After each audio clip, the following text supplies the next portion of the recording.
guys, welcome back to my channel. In this channel, I talk about startups, fundraising, marketing, and sales. I've been an entrepreneur for the past 15 years and have raised close to $10 million in funding for my businesses, have launched my products to over 10,000 storefronts, and have managed a global company of 50 employees.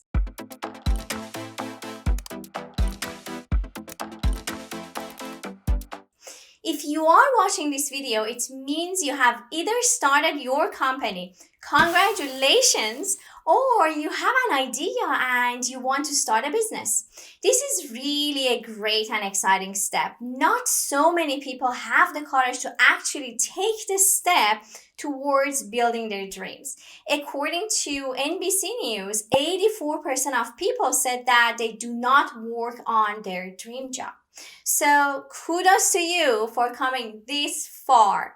Over the years, starting a new business has become simpler and much easier. You can now open your corporation or LLC online, and it can cost you maybe around $200 or so, depending on what type of business it is. Of course, this is probably the easiest part of starting a business. Then it comes down to building your team, handling the operations, working on your MVP, which is a minimum viable product, and obviously raising funds. About 90% of startups fail early on because they have not found a market for their product. That is 9 out of 10. Also, 70% of startups fail due to a lack of funding. This happens especially during the first couple of years of building the company where they run out of cash. This is by far one of the most critical parts of any startups. As an entrepreneur and CEO of a startup, it is your responsibility to ensure that the company has enough cash flow. Oftentimes, the entrepreneurs underestimate the amount of time it takes to raise funding. In my experience, it can take between 8 to 12 months for each round of funding to go through.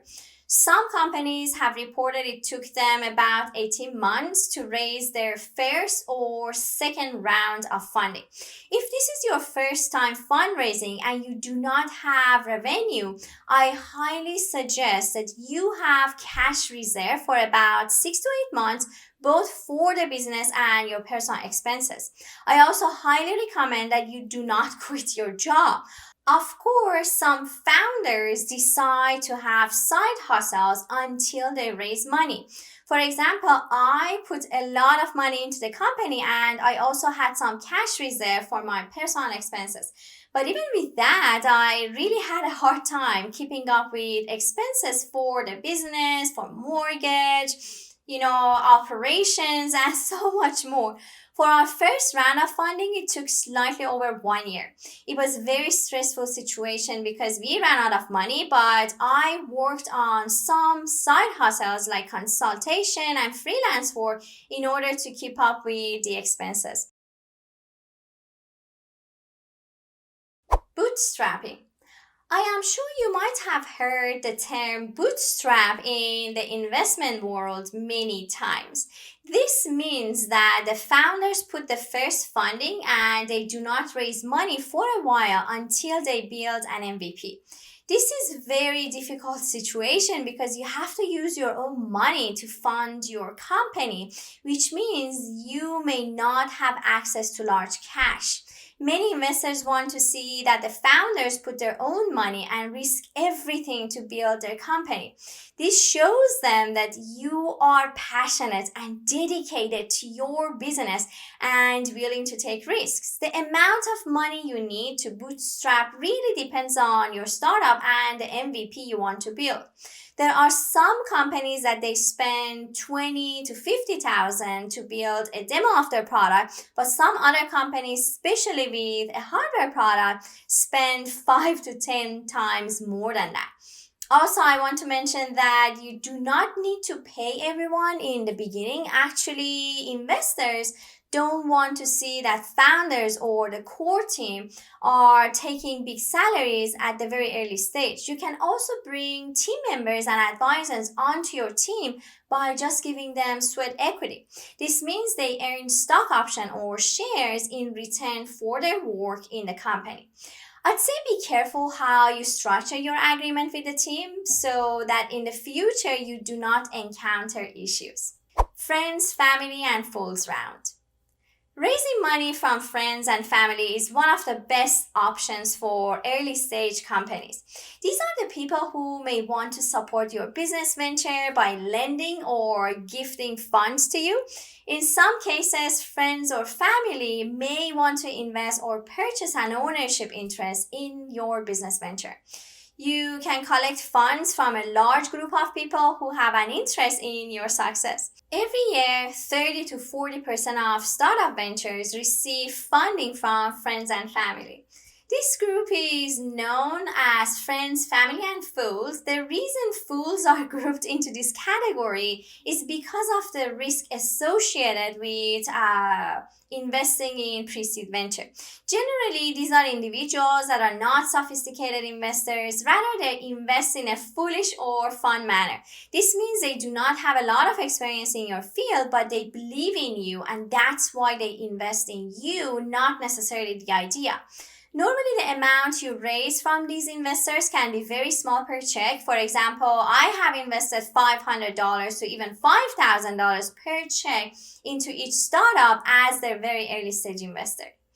There are some great benefits to raising funds from family and friends. Generally, they do not involve in the formal review process or due diligence involved with venture capital firms or angel investors.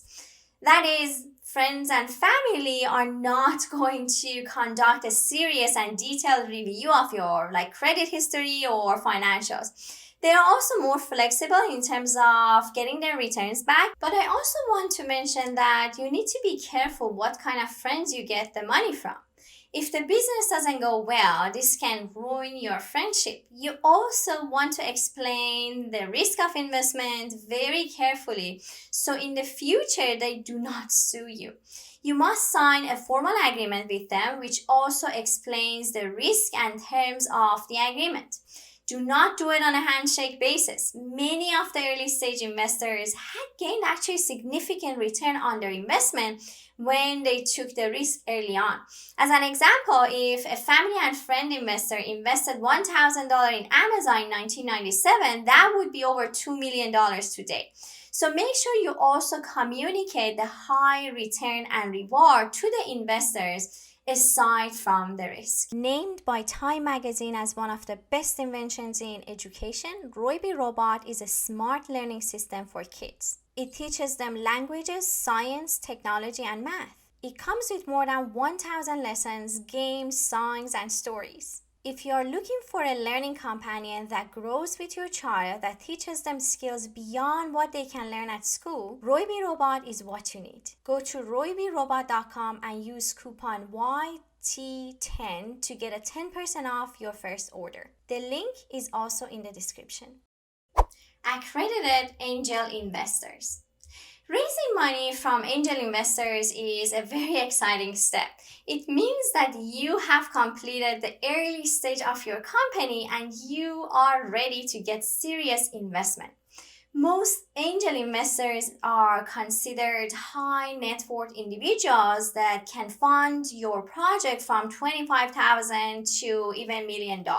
Before you approach these investors, you need to make sure that they are accredited investors. To qualify as an accredited investor, a person must have an annual income exceeding $200,000, $300,000 joined for the last 2 years with the expectation of earning the same or a higher amount in the current year. Or they must have a net worth exceeding 1 million individually or jointly.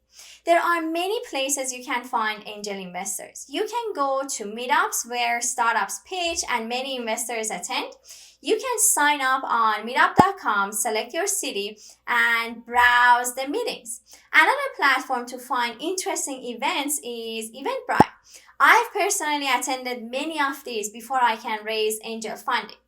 There are also some platforms that you can find the investors and VCs online. For example, you can browse the network on AngelList or Signal. I like Signal because you can find a lot of information like the amount of investments, their portfolio, areas of interest, and so much more. Personally, I use LinkedIn a lot to connect with investors. I think it is a great way to connect with people and send them information about your company. The best way to reach investors on LinkedIn is to see if you have a mutual connection with them and ask these people to make a warm introduction. What I've learned from years of fundraising is that a warm introduction is by far the best way to reach out to investors and build trust. Accelerators and incubators. Many early stage companies decide to work with accelerators or incubators to help them bring their product to the market as well as helping them raise money from investors. Generally, when you become part of their cohort, you would go through a 3 or 6 month program to learn the basics of business and fundraising. In the end, there is a demo day, and that's when you will pitch your startup to the investors. The way that accelerator programs work is that they help you through your business and fundraising in exchange for some equity.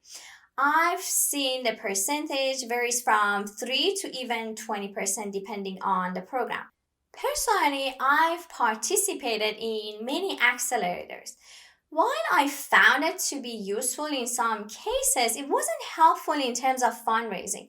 I do know many startups that have raised funding through their participation in accelerator programs. So I'd say it really depends on your company stage and your goals.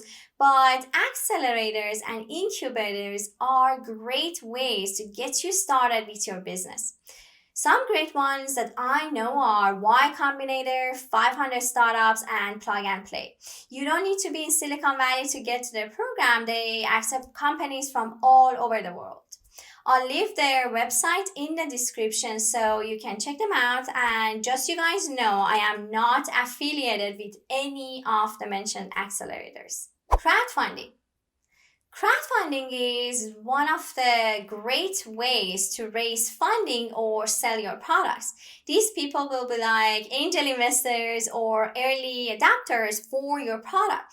There are two types of crowdfunding platforms. One is where you give equity in exchange for cash investment, which is called equity crowdfunding. And another one is you list your physical or even software product on a crowdfunding website and people pay you to buy your product. The difference is that on equity crowdfunding, people become your company's shareholder, versus on product crowdfunding, you just sell your physical product or services. If you have a product or service that you can sell to people, I highly suggest that you try crowdfunding to build awareness around your product.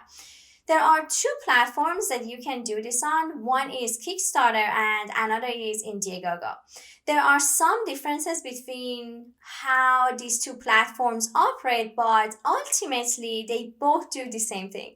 There is a huge misconception that many people think if they list their product on these platforms, they can raise millions of dollars.